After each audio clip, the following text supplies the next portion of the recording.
Ngantos kapundhut saking kayangan agung, pusaka linuwih lumrah pinuju manjing ing diri sang tumenggung satriya.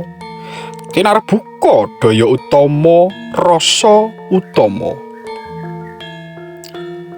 Lumrah ngemban dharma yudha marga, cakra manggilingan palebur dosa. Kris punika tetengring kawicaksanan, toya amarta ngreksa jiwa nirmala.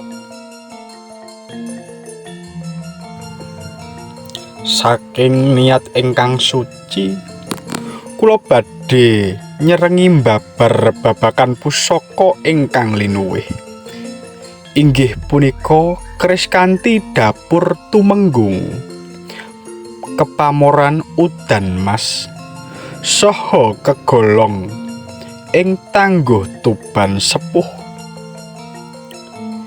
Miturut pitutur para sepuh, dapur tumenggung punika pralambang satriya utama ingkang ngemban dharma lan kawicaksanan, lumeksana amanah negara kanthi adil, linambaran wicaksana.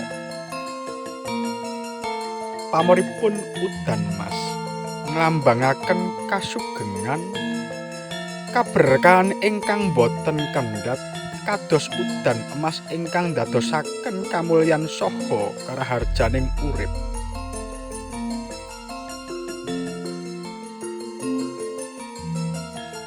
Tangguhipun tuban sepuh nyariosaken ciri wesi sepuh ingkang kiyat, mateng, betaken kawigaten batin, kasabaran saha kaprigelan anggenipun ngraksakake.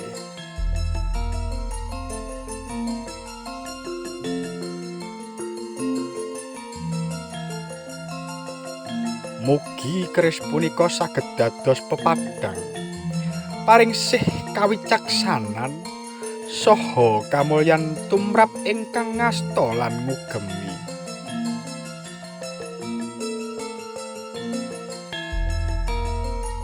Minangka pangajap dipun aturaken bilih mahar pusaka punika kepanggih 51.100.000 rupiah.